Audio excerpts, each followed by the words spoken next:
perempuan itu namanya Batseba. Dia punya suami namanya Urea. Nggak peduli, bawa ke sini perempuan itu. Dan diterangkan kisahnya di sini. Setelahnya perempuan dibawa ke istana dan kemudian bergaul dengan si Daud tadi, akhirnya perempuan itu hamil. Dia berkata, saya hamil. Ya, tidak risau itu. Gimana caranya? Setelahnya terjadi kehamilan, suaminya yang bernama Uria tadi ikutkan perang, taruh depan supaya mati. Sekeji itu. Apakah mungkin Nabi punya pikiran keji seperti itu? Ini baca, wong ayatnya saya tulis ini. Siapapun yang baca silahkan cocokkan. Zaman sekarang kan memang harus ada bukti.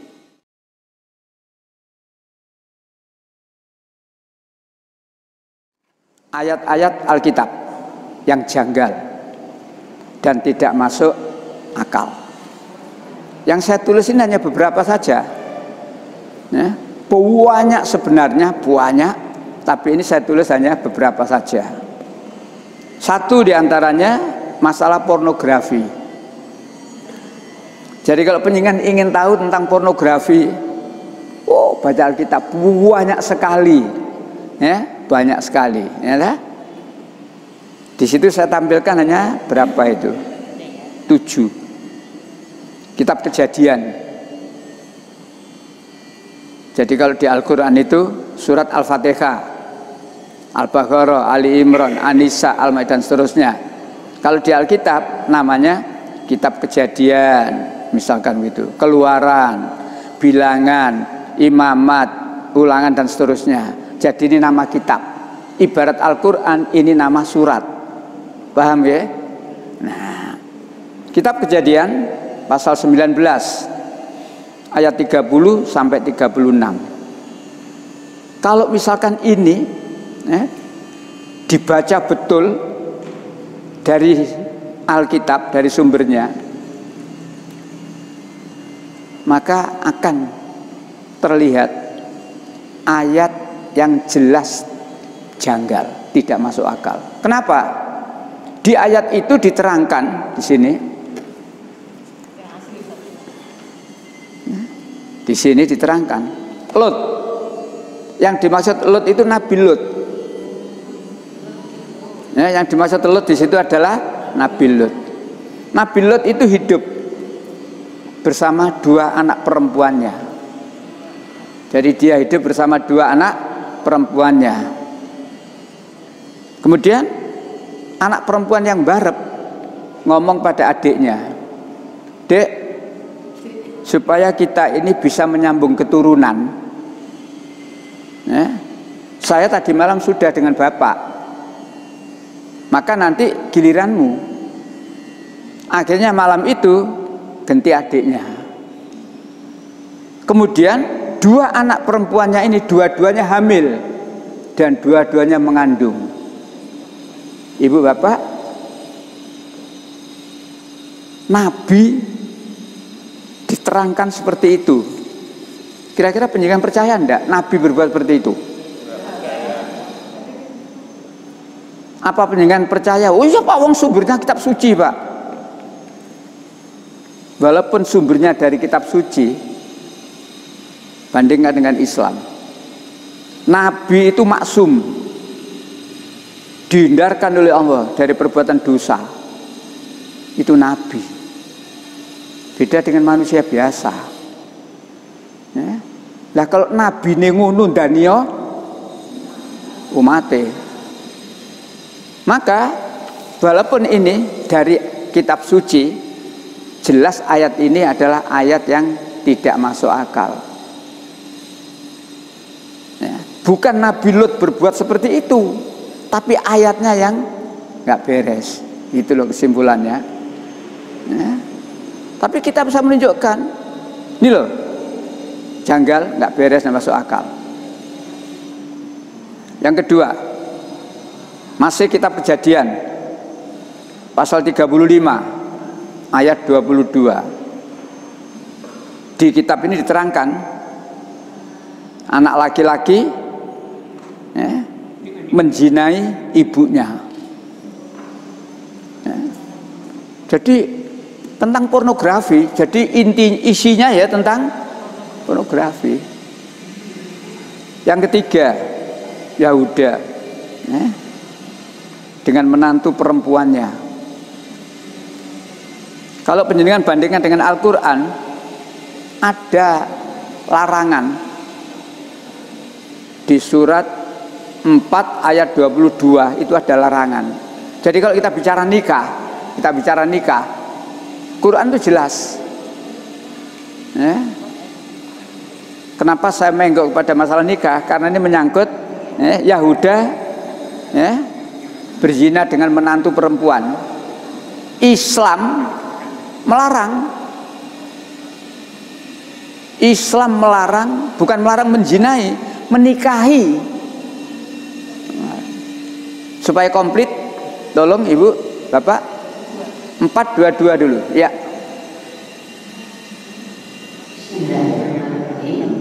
Surah 4 ayat 22. Dan janganlah kamu menikahi perempuan-perempuan yang telah dinikahi oleh ayahmu, kecuali kejadian pada masa yang telah lampau.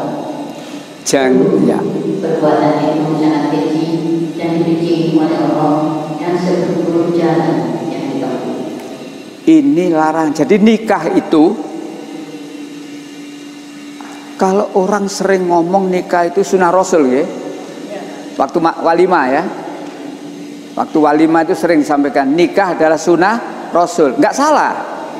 Kalau ada orang ngomong nikah adalah sunnah Rasul, nggak salah. Tapi sebenarnya ada hukum yang lebih tinggi. Nikah tidak sekedar sunnah Rasul, tapi nikah itu perintah. Nikah itu perintah. Tinggi mana kedudukannya sunnah dengan perintah? Perintahnya Allah loh ya, bukan perintahnya Rasul, ini perintahnya Allah ini. Jadi nikah itu adalah perintah Allah. Bentar, yang 422 kita abaikan dulu supaya lewat dasar ya. 2432. Ya. Inilah dalilnya bahwa nikah itu perintah Allah. 24, nama surat An-Nur ayat 32. Dan nikahkanlah atau kawinkanlah, ya. Silakan. Surah 24 ayat 32. Dan nikahkanlah orang-orang yang masih membujang di antara kamu, dan juga orang-orang yang layak menikahi dari hamba-hamba sekayamu yang laki-laki dan perempuan. Jika mereka miskin, Allah akan memberi kemampuan pada mereka dengan karunia-Nya, dan Allah Maha Luas pemberiannya, Maha Mengetahui. Inilah dalilnya bahwa nikah itu perintah Allah.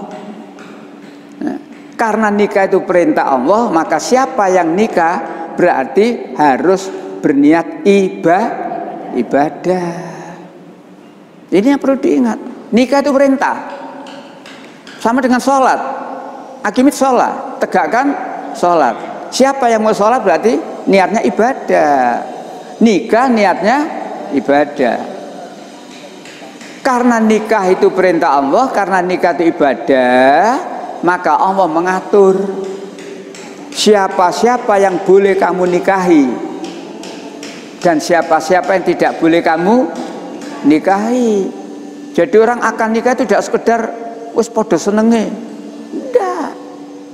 Walaupun kamu seneng, saling cinta, kalau ada rambu-rambu dari Allah, jangan. Ya sudah, samitna. Jangan terus kamu bawa lari. Kawin lari. Baik. Apa rambu-rambunya? Ada banyak rambu-rambu. Di antaranya 221. Ini rambu-rambu tentang pernikahan. Wala tankihul musyrikati hatta yu'min. Surat 221. Ya, nanti baca, nanti saya stop. Baca, saya stop supaya tidak kebablasan. Ya, 221. Dan janganlah kamu menikahi wanita-wanita musyrik sebelum mereka beriman. stop. Kalimat ini ditujukan kepada orang laki-laki yang beragama Islam. Ini ditujukan kepada orang laki-laki yang muslim. Jangan kamu nikahi perempuan-perempuan yang musyrik sebelum dia beriman. Jadi jelas itu untuk orang laki-laki. Tinggal orangnya nurut enggak. Lalu Om buat perbandingan. Lanjut. Sesungguhnya wanita yang mukmin lebih baik dari wanita musyrik, walaupun dia melayani. Itulah perbandingan dari Allah. Sesungguhnya budak, sekarang tidak ada budak, katakanlah status sosial yang terendah, ART, asisten rumah tangga, nek PRT sawangannya. Indonesia ini gengsian. Kalau dulu kan pembantu rumah tangga, saya enggak, ART, asisten, gengsi, padahal podo ae. Asisten rumah tangga yang muslim, yang muslimah, itu lebih baik kamu nikahi daripada jeraganya yang cantik, kaya raya, tapi dia musyrik. Gitu loh maksudnya ayat itu. Untuk laki-laki. Lanjut kalimat berikut. Dan janganlah kamu menikahkan orang-orang musyrik dengan wanita-wanita mukmin sebelum mereka beriman. Ini perhatian untuk wanita-wanita muslimah. Jangan kamu nikahkan laki-laki yang musyrik itu dengan wanita yang beriman. Kenapa? Sama perbandingannya. Ya, lanjut. Sesungguhnya budak mukmin lebih baik dari orang musyrik, walaupun dia berhati. Nah, ya, sama. Mungkin kita sebentar. Mungkin kita bertanya, kenapa sih kok kawin dengan orang musyrik itu dilarang padahal kita sudah saling cinta, saling sepakat. Saya tidak akan mengganggu agamamu, saya akan setia kepadamu dan seterusnya. Ditulis itu. Ditulis itu, tanda tangan di atas meterai dua-duanya. Tapi kenapa Allah melarang? Ya, mereka mengajak ke neraka, sedang Allah mengajak ke surga dan ampunan dengan izinnya. Dan Allah menerangkan ayat-ayatnya, perintah-perintahnya kepada manusia supaya mereka mengambil pelajaran. Mereka mengajak ke neraka. Mereka siapa? Mereka orang.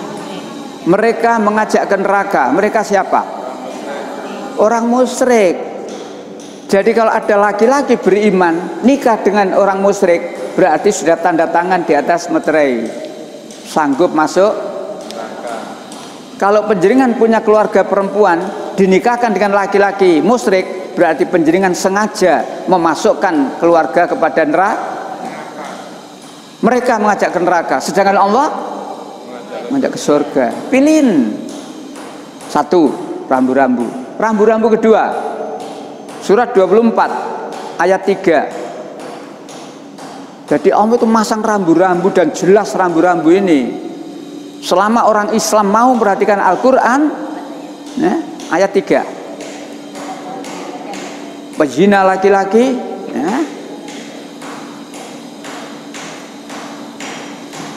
Bismillahirrahmanirrahim. Surat An-Nur ayat 3. Pezina laki-laki tidak boleh menikah kecuali dengan pezina perempuan atau perempuan musyrik. Stop, perempuan musyrik, titik. Pezina laki-laki tidak boleh menikah kecuali dengan perempuan musyrik. Pezina, sebentar, belum perempuan musyrik. Tolong diulangi. Nah, laki-laki tidak boleh menikah kecuali dengan pezina perempuan. jadi pezina jodohnya kalau tidak ada pezina atau orang musyrik. Jadi derajatnya pezina dalam soal ini disamakan dengan orang musyrik. Derajatnya orang musyrik dalam soal ini disamakan dengan pezina. Pezina laki-laki tidak menikahi kecuali pezina perempuan atau orang musyrik. Lanjut, pezina perempuan sekarang. Dan pezina perempuan tidak boleh menikah kecuali dengan pezina laki-laki atau dengan laki-laki musyrik. sama. Pezina perempuan jodohnya pezina laki-laki. Kalau tidak ada pezina laki-laki, orang musyrik. Allah ngiman kita, Ibu Bapak. Ini Allah ngiman kita. Kalimat terakhir, nampak betul itu. Dan yang demikian itu diharapkan bagi orang yang mukmin. Yang demikian itu diharamkan. Maksudnya demikian itu yang apa? Nikah dengan pezina, nikah dengan orang musyrik. Yang demikian itu diharamkan bagi orang beriman. Jadi kalau ada orang beriman nikah dengan pezina, berarti dia melanggar aturan. Wong diharamno kok sih? Paham sampai di sini? Quran. Ya, tinggal kita diiman oleh Allah, disayang oleh Allah dengan rambu-rambu itu. Sik nekat, silakan. Ada tadi yang kelewatan surat 24 ayat 32. Tadi di tengah-tengah ada kalimat jika mereka miskin. Ada kalimat itu di tengah-tengah tadi. In yakunu fuqara'a. 2432 yang tadi ya. Jika mereka miskin, Allah yang akan memberikan kemampuan. Nah, Ibu Bapak, kemarin itu ada gagasan, bahkan kalau tidak salah akan diusulkan ke MUI untuk difatwakan nikah lintas ekonomi. Ada yang baca kemarin? Nikah lintas ekonomi. Jadi orang kaya harus nikah dengan, karena kalau miskin nikah dengan miskin, nurut mereka tambah miskin, memperbanyak, itu nurut akal manusia. Maka Quran mengatakan in yakunu fuqara'a, jika mereka miskin, Allah nanti akan memberikan kemampuan bagi mereka. Jadi belum tentu miskin tambah miskin, belum tentu. Kaya belum tentu bisa tambah kaya. Allah yang mengatur. Tapi dengan ayat ini gagasan itu jelas nggak benar. Kalau misalkan saya ini orang miskin menginginkan wanita yang kaya, maukah kamu menjadi istri saya? Barangkali dia ngomong, kon niku sapa, Dil?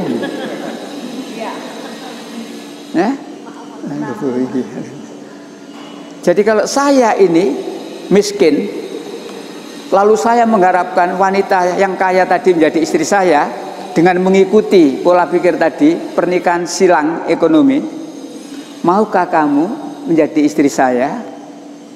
Setelahnya dia tahu dengan saya, kon niku lho gak ndelok jitokmu ya. Sama, laki-lakinya kaya disuruh nikah dengan perempuan yang melarat. Islam ada aturan lagi, kufu dalam soal pernikahan. Apa kufu niku? Setara. Itulah Islam. Wanita yang miskin dinikahi oleh laki-laki yang kaya raya, suatu ketika diajak makan di rumah makan yang itu. Karena rumah makannya mewah, wanita yang miskin tadi itu nyekel sendok karo garpuke bingung. Apa mana ana ladinge bingung, gaya apa lading bareng. Kata si suami yang kaya tadi, ngene iki lho musuh melarat iki. Bingung, kok kayak lading bareng kanggo opo iki? Karena memang bukan kelasnya. Jadi boleh jadi anak-anak atau orang-orang yang melarat ini malah sering tersinggung, ngenes, dinyek terus, ngerti dinyek ya? Dihina. Oleh karena itu, walaupun yang punya gagasan itu orang penting, bahkan setahu saya tokoh Muhammadiyah tokoh Muhammadiyah yuk, mantan rektor Unmu Malang, Profesor Muhajir Effendi. Saya tidak peduli walaupun dia orang Muhammadiyah, saya tidak peduli walaupun dia orang Nahdiyin. Ini gak bener menurut Quran, salah. Saya berpikir, apa nek Ismail Burono terus ngono pola pikirnya? Itu pertanyaan dalam hati saya. Saya tahu Pak Muhajir Effendi itu oke. Ya, yang pernah menjadi rektor Unmu Malang 2 periode. Oke. Saya kaget kok tiba-tiba punya pemikiran itu. Apa nek Ismail Burono terus kudu ngono lho ya. Mbok wis apa rono iku ngono ya mbok wis. Baik. Balik rambu-rambu 422. Nah, balik ke situ lagi. Rambu-rambu pernikahan. Jadi Islam itu luar biasa. Dengan memahami Islam secara sungguh-sungguh, iman kita kuat. Belum sampai dibandingkan loh ini. 422 yang tadi sudah dibaca. Jangan kamu nikahi perempuan-perempuan yang pernah dinikahi oleh ayahmu, kecuali masa lampau. Ingat, saya dulu sudah pernah saya terangkan, andai kata tidak ada ayat itu, sekarang bisa terjadi seorang duda itu tidak punya istri, seorang duda yang sudah agak tua, sakit-sakitan tapi kaya raya, bolak-balik duda kaya raya, sudah agak tua, sakit-sakitan. Lalu ada wanita yang usianya sangat muda. Pak Duda ini punya anak umur 30 tahun, jejaka. Umur 30 tahun, jejaka. Kemudian Pak Duda ini nikah dengan perempuan umur katakanlah ya 30 tahun lah begitu. Kok mau? Oh, dia punya pertimbangan kok. Siapa ngerti? Dilungkas mati. Ya, nah, setelahnya nikah, betul-betul bapak ini tadi yang dulunya duda kan sudah tidak duda dah, karena sudah nikah.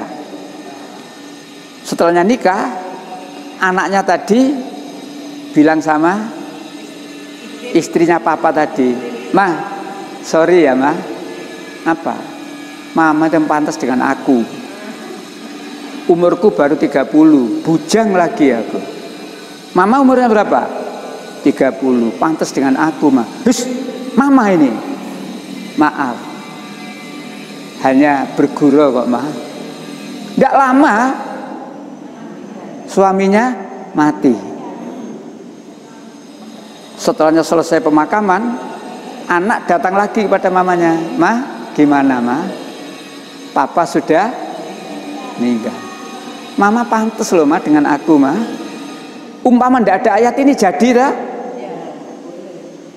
Tapi karena ada ayat, jangan kamu nikahi perempuan-perempuan yang pernah dinikahi oleh, coba lah ya. Begitulah Allah mengatur ya. Andai kata tidak ada aturan ini jadi. Nah, ayat 23 ini agak panjang.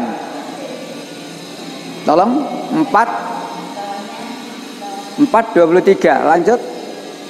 Ayat 4, Surat 4 ayat 23. Diharapkan atas kamu menikahi ibu-ibumu, anak-anakmu yang perempuan, saudara-saudaramu yang perempuan, saudara-saudara ayahmu yang perempuan, saudara-saudara ibumu yang perempuan, anak-anak perempuan dari saudaramu, dari saudara-saudaramu yang laki-laki, anak-anak perempuan dari saudara-saudaramu yang perempuan, ibu-ibumu yang menyusui kamu, saudara-saudaramu, saudara-saudara perempuanmu, sesusuan, ibu-ibu istrimu, mertua, anak-anak perempuan dari istrimu, anak tiri yang dalam pemeliharaanmu, dari istri-istri telah kamu campuri, tetapi jika kamu belum campur dengan istrimu itu dan sudah kamu ceraikan, maka tidak berdosa, maka tidak berdosa kamu menikahinya dan diharamkan bagimu istri-istri anak kandungmu. Istri-istri anak kandungmu berarti mantu lah. Ya, mantu. Di sini ada Kejadian 38 ayat 15 sampai 30, Yehuda menzinai menantu perempuannya. Alkitab ada terjadi. Rambu-rambu di Al-Quran ayat itu kalau penjenengan baca tok tidak ketemu. Maka nek disalin, jangan kamu nikahi satu ibumu, jangan kamu nikahi. Insya Allah 13 poin itu jelas. Jadi kalau kita akan nikah, kita akan ngambil mantu, harus jelas siapa yang boleh dan yang tidak boleh. Termasuk jangan kamu mengumpulkan dua perempuan yang bersaudara. Kamu nikahi sekaligus juga jangan. Atau dinikahi secara bergantian. Tahun ini kakaknya dinikahi dan masih jadi, tahun depan adiknya. Haram itu. Apalagi sekaligus. Diatur. Sepesusuan. Pendek kata, tidak ada kekurangan aturan dalam Islam. Rinci sekali. Ngomong tentang pernikahan jelas, tinggal kita tahu atau tidak. Jadilah orang yang tahu. Gimana supaya kita tahu? Belajar. Nek gak belajar, gimana kalau kita tidak tahu? Tanya no. Fas'alu ala dzikri in kuntum la ta'lamun. Tanyakan kepada orang yang berilmu, tanyakan pada orang yang mengerti. Jika kamu tidak mengerti. Jadi kalau tidak mengerti terus gak gelem takon, ya gak ngerti terus. Indah Islam ini, ya. Maka dengan mempelajari Islam secara sungguh-sungguh, kualitas iman kita, apalagi dibandingkan seperti ini. Ada lagi yang nyolok ini, ya. 2 Samuel, membacanya Samuel yang kedua, pasal 13 ayat 5 sampai 14. Oh, kalau itu tidak terlalu nyolok, bawahnya yang nyolok. Samuel yang kedua pasal 11 ayat 1 sampai 27 tentang Nabi Daud dengan Batseba. Pagi hari Nabi Daud buka soto, buka jendela. Ya.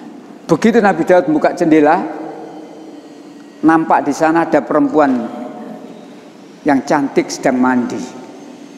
Itu di sini terang. Nabi Daud melihat itu tertarik. Langsung salah satu anak buahnya bawa perempuan itu ke sini, ke istana. Ngunun. Nah, dan kemudian diberitahu, wahai panglima, perempuan itu namanya Batseba. Dia punya suami namanya Urea. Nggak peduli, bawa ke sini perempuan itu. Dan diterangkan kisahnya di sini. Setelahnya perempuan dibawa ke istana dan kemudian bergaul dengan si Daud tadi, akhirnya perempuan itu hamil. Dia berkata, saya hamil. Ya, tidak risau itu. Gimana caranya?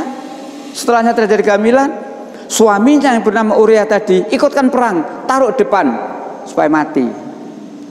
Sekeji itu. Apakah mungkin Nabi punya pikiran keji seperti itu? Ini baca, wong ayatnya saya tulis ini. Siapapun yang baca silahkan cocokkan. Zaman sekarang kan memang harus ada bukti. Ya, jangan menyebarkan hoax, terutama tentang corona.